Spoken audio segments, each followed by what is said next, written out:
we all have to decide for ourselves what constitutes failure.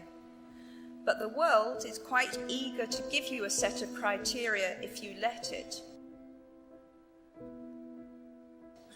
A mere 7 years after my graduation day, I had failed on an epic scale.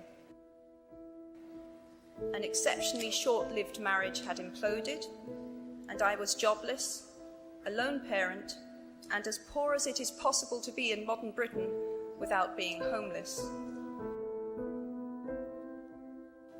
The fears that my parents had had for me and that I had had for myself had both come to pass, and by every usual standard, I was the biggest failure I knew.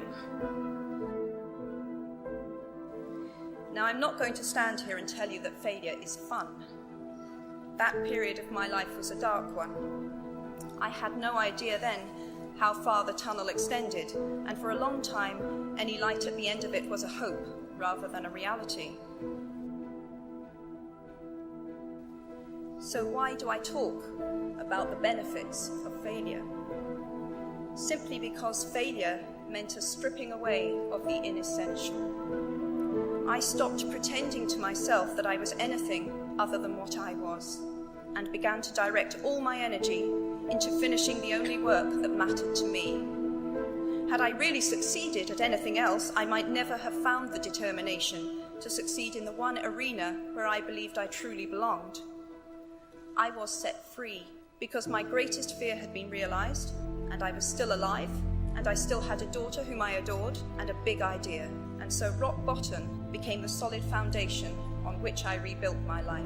Failure gave me an inner security that I had never attained by passing examinations. Failure taught me things about myself that I could have learned no other way. I discovered that I had a strong will and more discipline than I had suspected. You might never fail on the scale I did, but some failure in life is inevitable.